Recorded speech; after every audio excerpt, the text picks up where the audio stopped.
this video. Hope you guys are having a wonderful evening. Right, so the Akhlaq and Siyar series is back for a little while, and inshallah we're going to try to make us the most we can of this. Hopefully try to do as many videos as we can. So just let me know in the comments if the sound and everything is working well. Inshallah, once I know it's working well, then inshallah we'll continue. Okay, so hopefully it should be working.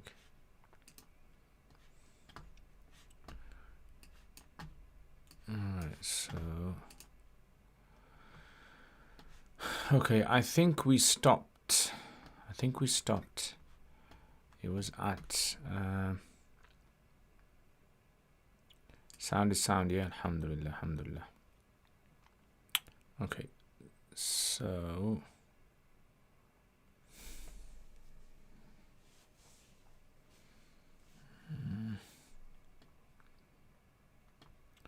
okay, just see the lighting. Okay, the lighting should be good, hopefully, inshallah.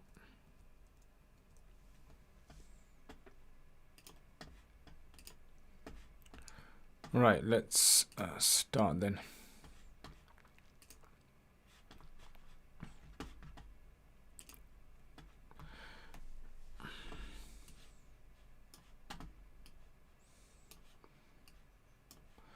Alright, so Bismillah ar-Rahman ar-Rahim. So let's continue with what we were talking about previously. So here, one second, let's just see, is it streaming onto the YouTube?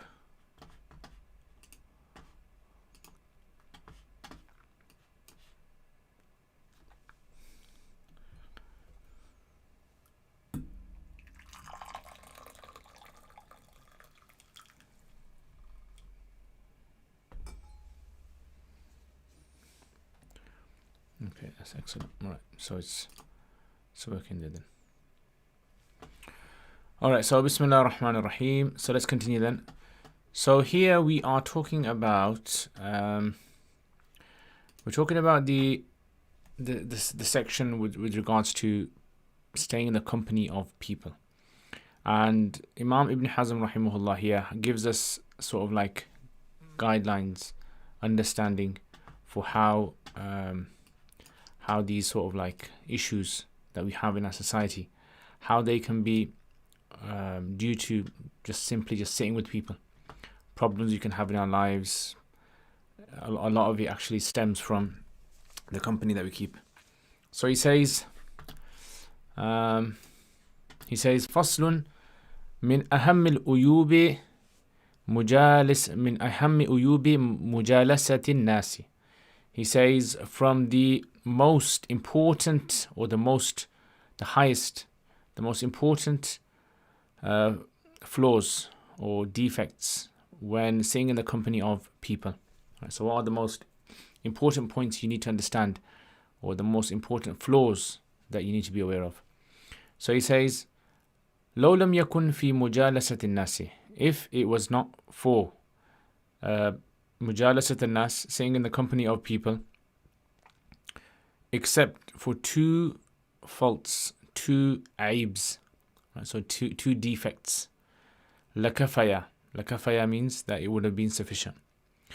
So in other words, over here he's pointing out, he's saying there's lots and lots of things that we can actually find inside of a company, sitting in the company of people, to be problematic for us, right? To be harmful to us spiritually, physically, and and other things as well.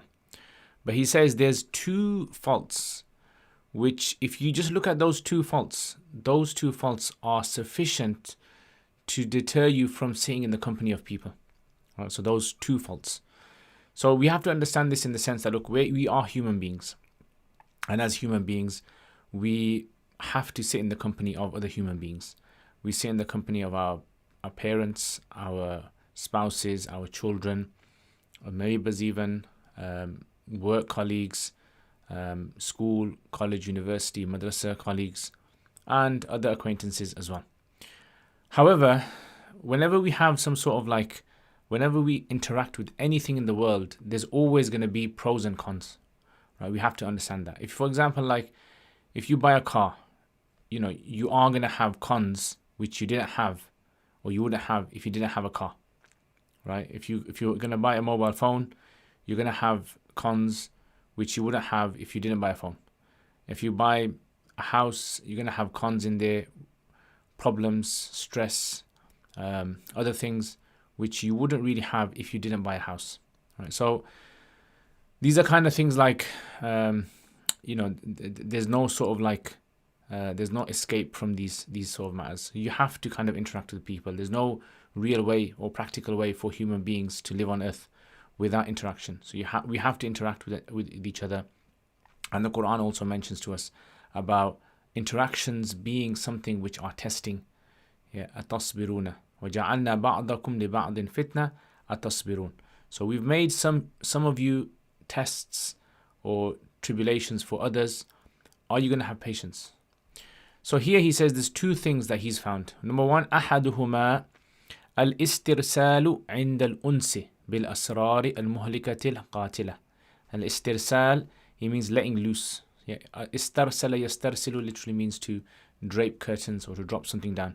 So to let loose when you're very comfortable, at the time of extreme sort of comfort, uns, when you feel like really kind of,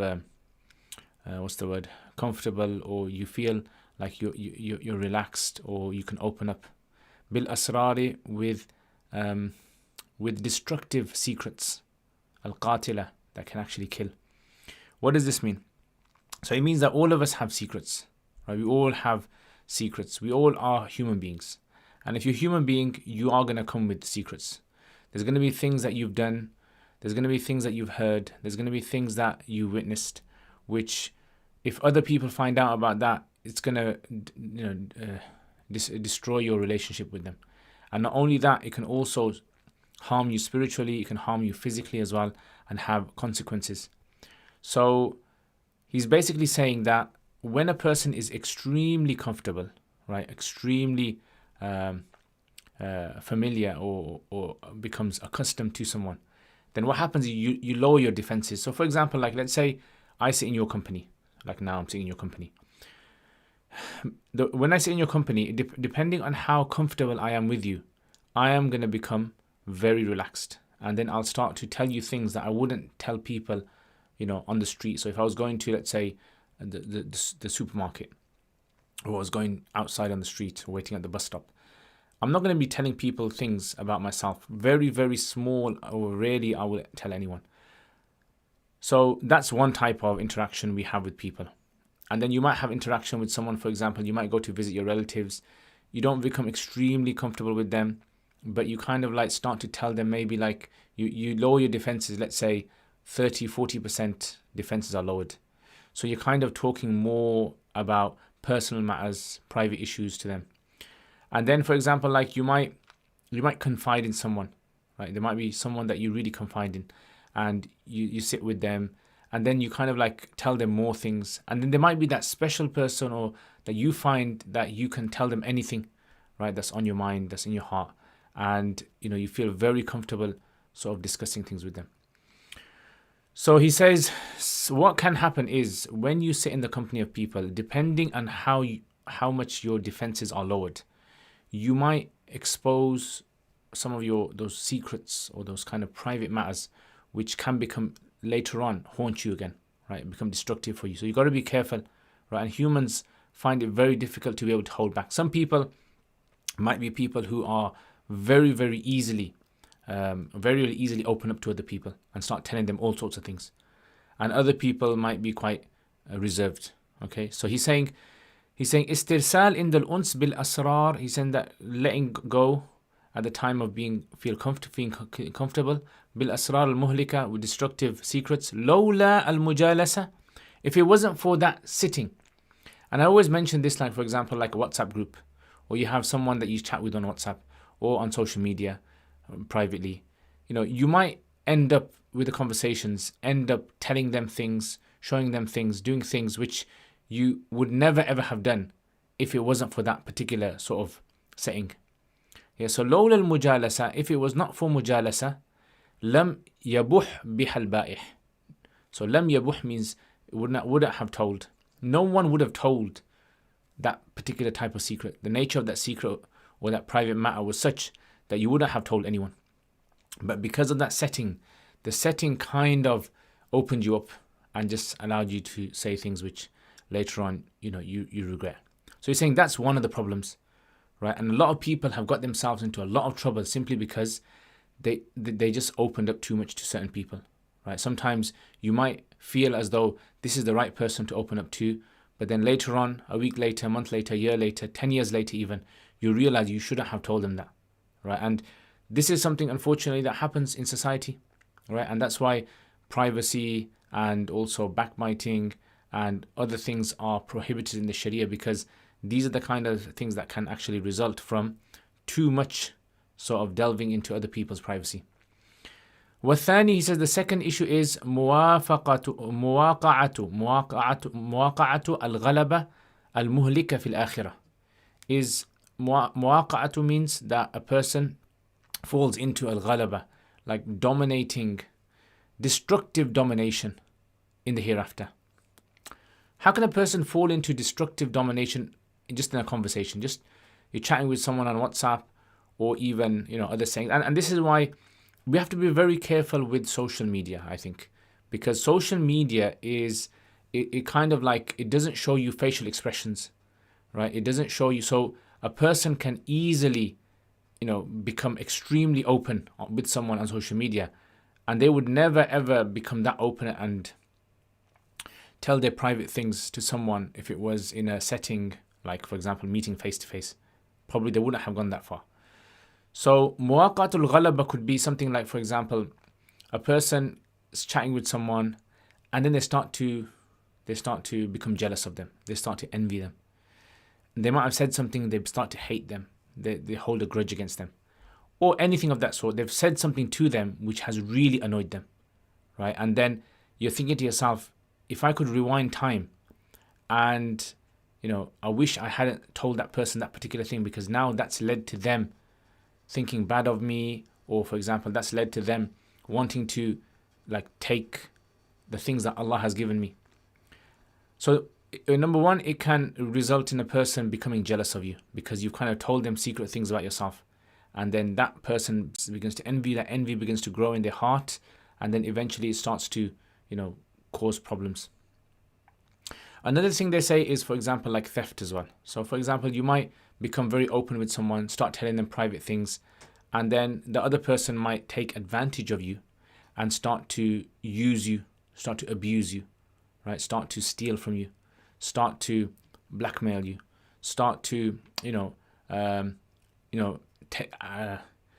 feed off your vulnerability. That's another problem that we have in our society, where we have individuals who are actually, befriending other people, staying in their company, and they've reached a level where now they actually become someone who is actually very skilled at this. They can actually very, very easily, like a con artist, right, easily sort of like slip into someone's conversation or gathering or comfort zone, and then start to find out private matters about them, and then maybe even steal their identity or whatever. So this is other things that he's saying, that muwaqa'atul ghalaba al-muhlika fil akhirah. So the things that will destroy a person in the hereafter. So as he said in the beginning, if it wasn't for these two things, he says people would not have had gatherings, basically. So gatherings, again, it's like very destructive gatherings can become. Yeah, so we have to be extremely careful of how we sort of hold ourselves in gatherings as well. Now, like I said, it's not an easy thing. It's extremely difficult. Being able to hold yourself, especially when it's with someone that you feel that you can open up to a lot. It's obviously, with the right people, it's good, but at the same time, you've got to be very careful of who you're with. Okay, then he says, after this, the next page. Okay, he says, فلا سبيل. Okay, it's a bit high. He says, فلا سبيل إلى السلامة من هاتين البليتين. There is no escape there is no sabil, there's no path to be safe from these two tribulations, baliyatayn, illa bil infiradi an al mujalasati, except by isolating yourself from the gathering totally, right? Totally isolating yourself. So again, I mean, if you kind of like think about it, if you think about the sort of like problem, just think about problems you've kind of fallen into, right? You know, you're thinking to yourself, if I had a time machine, I could go back in time, and I wish I didn't tell this person this thing about my life. I wish I didn't open up to them. I wish I hadn't told them about how much, you know, I earn, or I wish I hadn't told them about what kind of, you know, things I've done in my past, and or sins even. Sometimes some people open up and start, you know, divulging their sins that they got up to. I wish I hadn't told people this. There's no escape from it. You can't change this, because the only way that you can save yourself from it is just do not sit in the company, absolutely, right? Do not sit in that company, absolutely. And this is something which our religion, Islam, the Quran, and the Prophet ﷺ time and time again have told us the importance of, you know, being careful when it comes to the gatherings as well. Al-mujalasa bil-aman, al-majalisu bil-amana.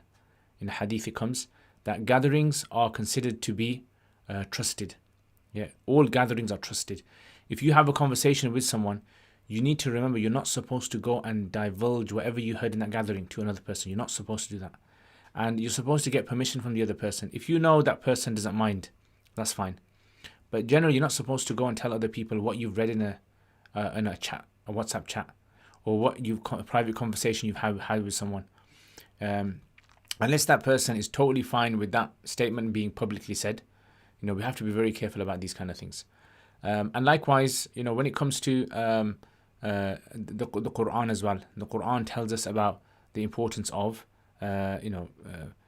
being good with other people as well. Yeah, in other words, being good with them outwardly, and also being good with them inwardly as well. And protecting their honor is also a very important thing. Protecting the honor of another Muslim, it falls under this as well, right? So not to backbite them, not to slander them, not to attribute lies to them in any way at all. So that's why this is what, you know, Imam Ibn Hazm rahimahullah is sort of like indicating towards.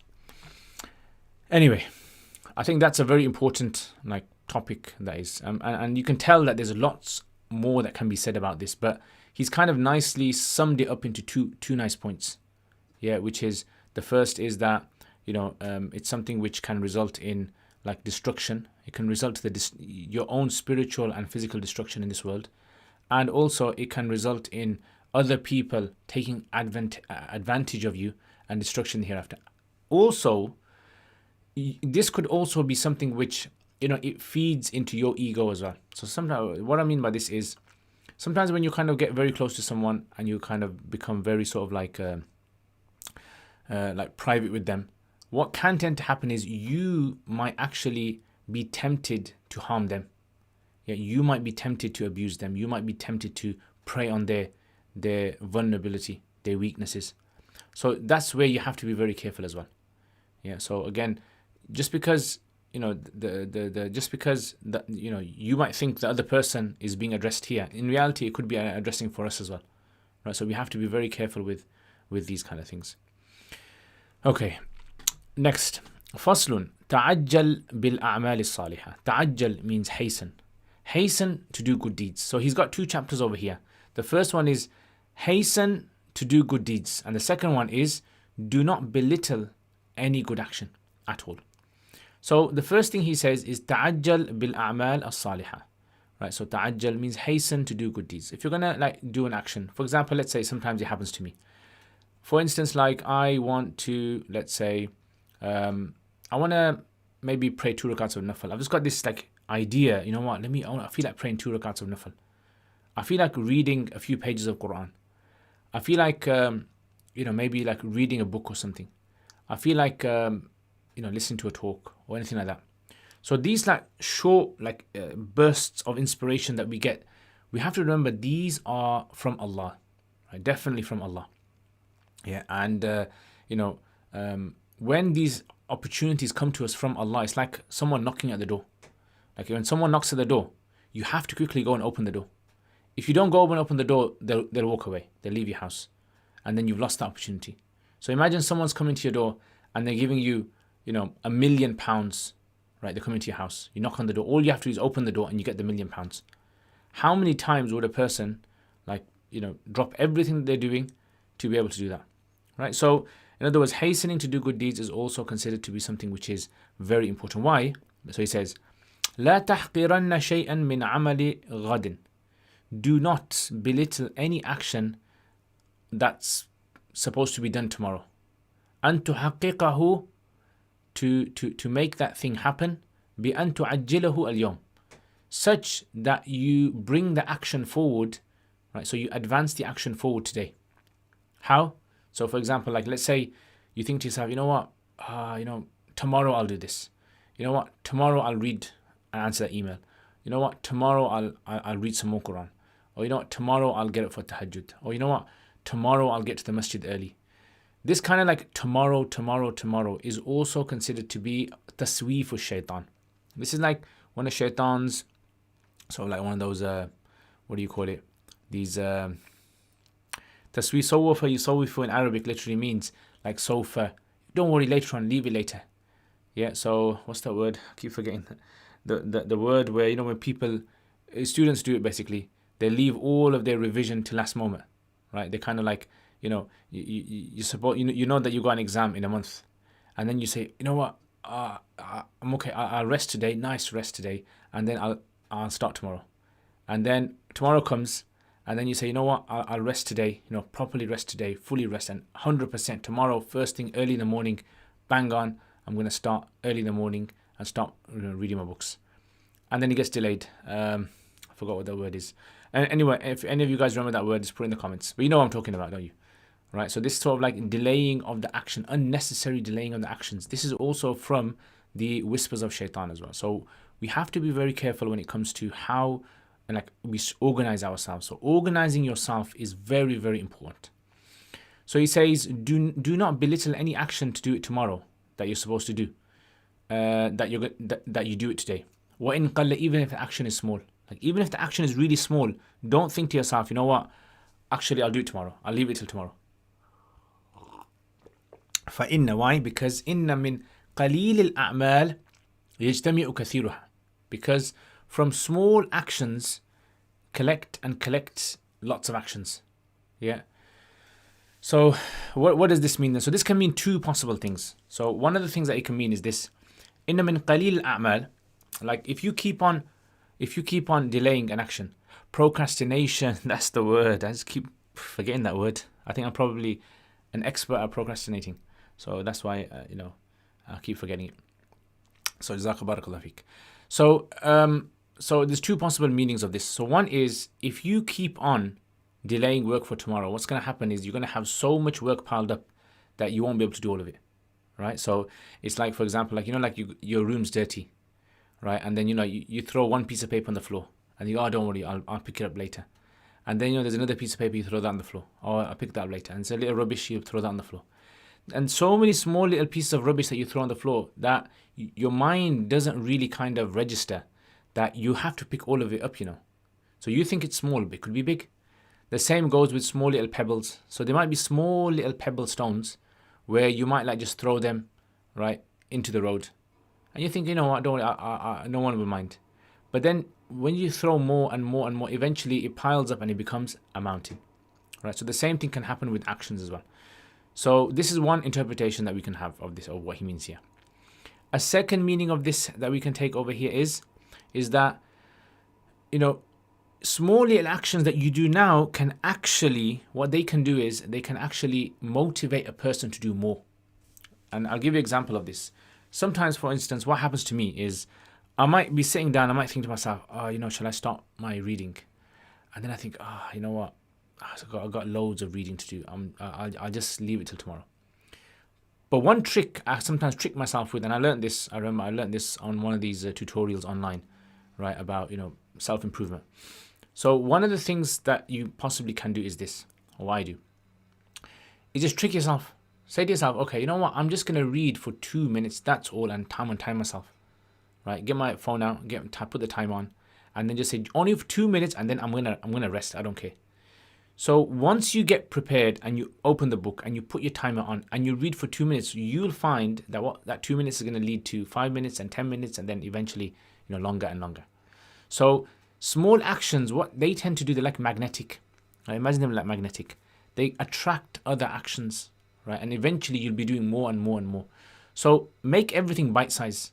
So bite size is like the antithesis of procrastination. It's like like Superman doesn't like kryptonite, right? So he's like the kryptonite for procrastination, right? Just break your actions down and just do small actions, and then what happens is you trick your brain into doing more actions. Anyway, so then he goes, فَإِنَّ مِنَ قَلِيلِ الْأَعْمَالِ, he says, small actions, يَجْتَمِعُ كَثِيرُهَا, right? When you have small actions, lots of actions begin to gather. وَرُبَّمَا أَعْجَزَ أَمْرُهَا إِنْدَ ذَلِكَ فَيَبْطُلُ الْكُلُّ. رُبَّمَا, and sometimes, or on many occasions, what can happen is أَعْجَزَ أَمْرُهَا, that the matter itself, that you've left so much actions that it sort of like أعجز, it makes a person incapable. It sort of like pacifies a person. It makes them incapacitated. In the ذَلِكَ, so then he can't do anything. فَيَبْطُلُ الْكُلُّ, and then he doesn't do anything.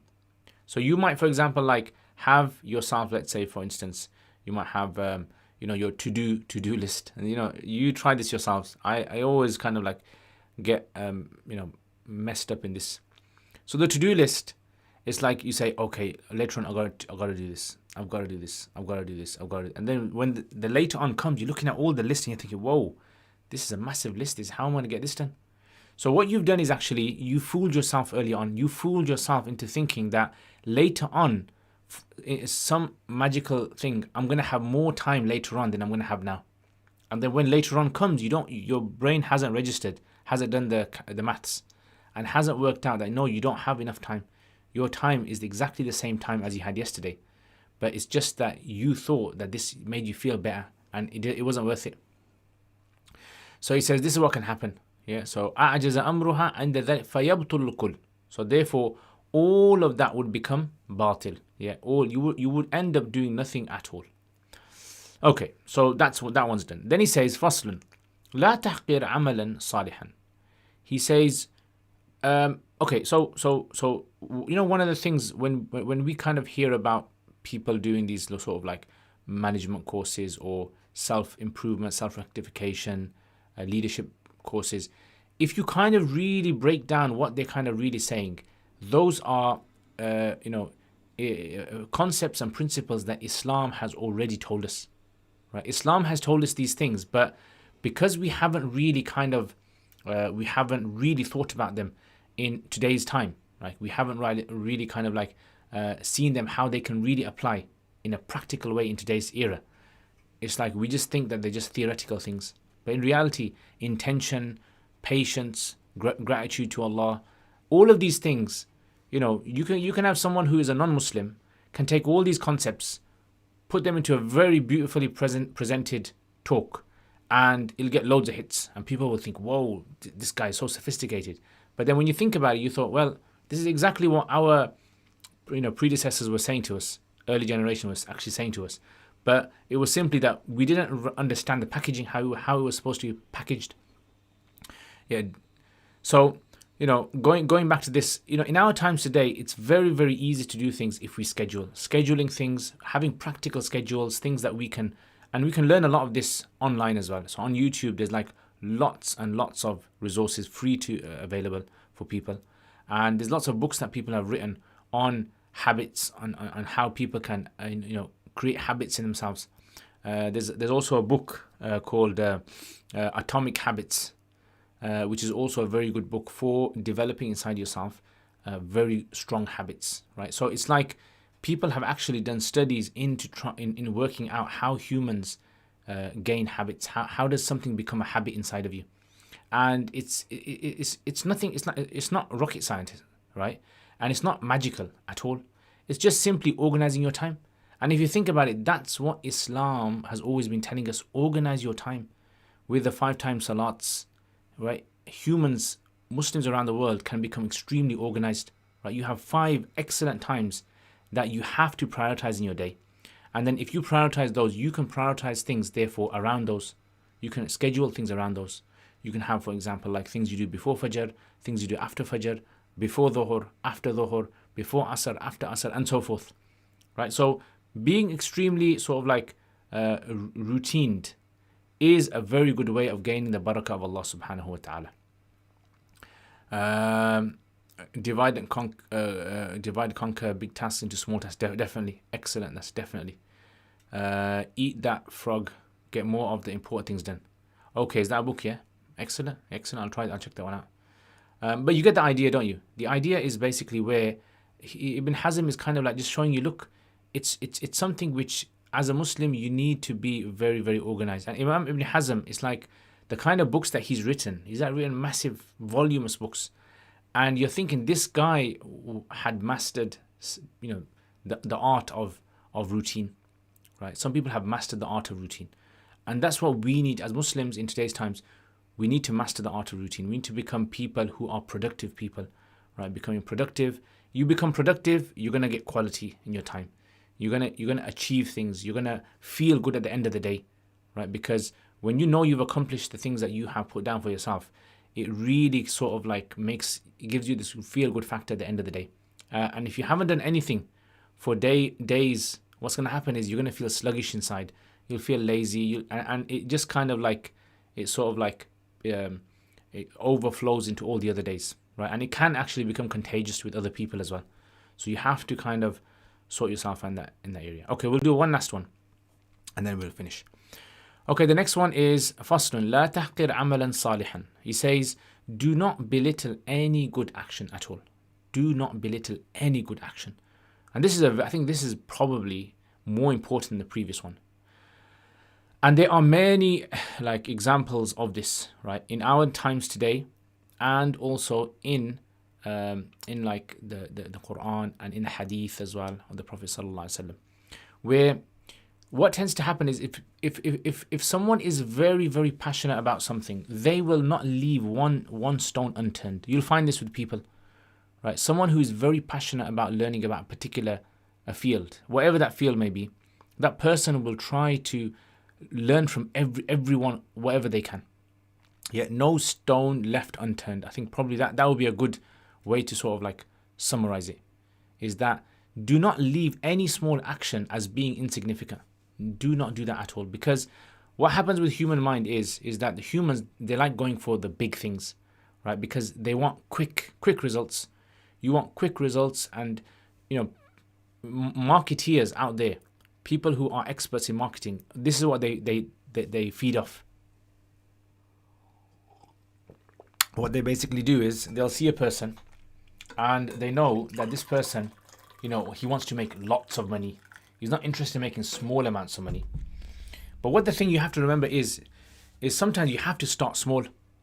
You have to start small and you have to work your way up. Or even if you're working at a big level, like for example, let's say you're a big organization like Apple or Samsung.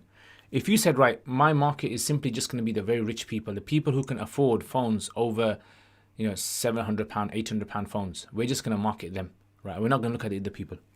This isn't how they work. What they do is they will actually design a phone. They will design a phone which is their brand, which is good quality phone, but the price it costs them to actually build the phone is going to be much cheaper. So what they do, they don't want to even leave out the small consumer as well, right? They'll go for them as well. So every person they're trying to, infiltrate, every household, every individual, they want to get their brand as far and wide as possible. So rather than forcing people to pay the high price, which they're not going to get, what they do is they'll make a cheaper phone with some of the features missing that the better phone has, and then they'll get those people to buy it because that's what they want. They know that people want that big brand. So the same thing over here in Islam is when if you kind of think about it, well, where do all the big rewards lie? The big rewards lie in things like going for battle against the enemy, dying a shaheed, right? Spending all your wealth in the path of Allah, and so forth. But people forget that the small actions are the ones which are also considered to be, heavy in the scales of Allah subhanahu wa ta'ala. Why? Because at the end of the day, if you were to line up all the actions, right, in order of size, you're doing all of them for the sake of Allah, aren't you? So whether the action is a big action or a small action, behind it is obedience to Allah. Behind it is submission to Allah. So if you're doing any action at all, just remember, why am I doing this action for? And it could be a small action or a big action, but if your intention is good, intentions can magnify actions. That's the beautiful thing of our Islam. You could be the poorest of people out there, but your intention could magnify an action, which is something that other people can't achieve, right? Because they don't have that sincerity inside of them. So he says, لا تحقر شيئا مما ترجوه به تثقيل ميزانك يوم البعث. He says, do not belittle anything of that which you anticipate and hope that it will make heavy your scales on the day of resurrection. أن تعجله الآن, for you to do it now.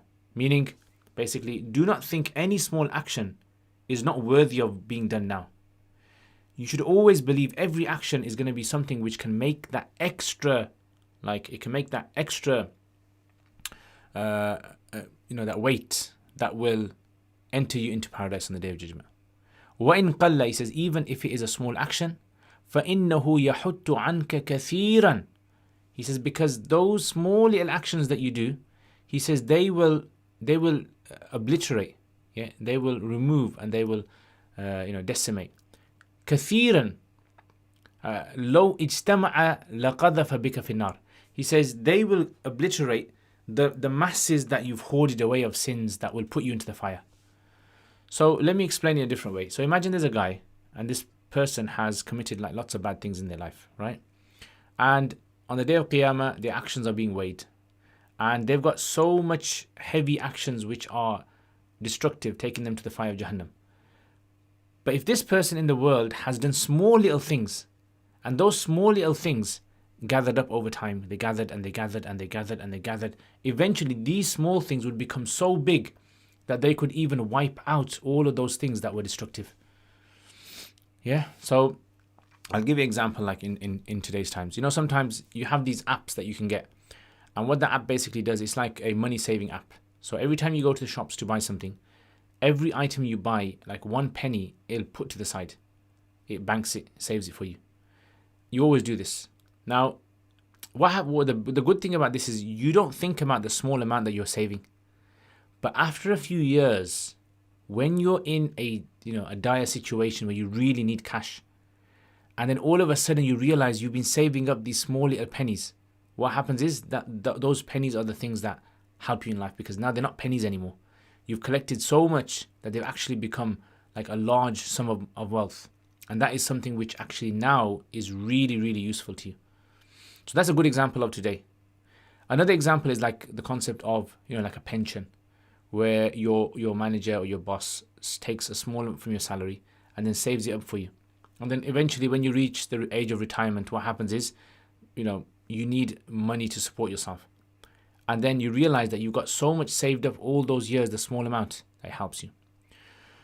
Now, like I said, this is something which actually is found in the Quran, is found in the Hadith, and there's many, many examples of this. I'll give you one example, or two examples I'll give you. The Prophet ﷺ, he said, I saw in Jannah a man, and this man entered Jannah because when he was living on earth, he one day was walking down the road, and he saw a branch that was obstructing passerbys. So the passers-by, they couldn't move. So what he done was he just moved it to one side. And he says Allah forgave that man and entered him into paradise because of this branch. Now you imagine such a small action which an average person wouldn't really kind of think to themselves that this would have so much appreciation in the eyes of Allah subhanahu wa ta'ala. That this person enters Jannah because of this one small action. And the Quran says as well, whoever does any atom's weight of good will see it, meaning that person will see the benefit of that. Now we can't see atoms, can we? But those atoms' weight will be such that Allah may magnify them for the person. And another good example is from the narrations is that there was a lady in Bani Israel, and this lady, what she done was she was a prostitute in Bani Israel, and she's involved in that kind of act of disobedience. But anyway, she went to go down a well and she drank some water. And when she got back out, she saw a dog. And then she felt sorry for the dog. She went back down. She filled her shoe with water. She came back up and she fed the dog. And the Prophet ﷺ said that Allah forgave her sins because of this small little action that she did. So again, Imam Ibn Hazm is actually saying something very powerful to us, which is if you really want to get far in life, whether it's far in the real life that we live in or the spiritual life journey that we're on, do not leave out any small action thinking that it's too low for you to do. Don't belittle it at all, because that might be the action which actually really helps you in life, open doors for you. Yeah, so we need to have that attitude that we are gonna do even the smallest of actions, because at the end of the day, it's all about having that sort of passion that you want to get close to Allah subhanahu wa ta'ala. Okay, we'll finish there inshallah. I hope you guys benefit from this. If you have any sort of questions, you can put them in the comments now. Otherwise, inshallah, I'll see you guys in the next session. Hopefully, next session, I might try to do one tomorrow. Right, tomorrow, might try to do another session tomorrow, inshallah. Otherwise, it's going to be most likely on Thursday.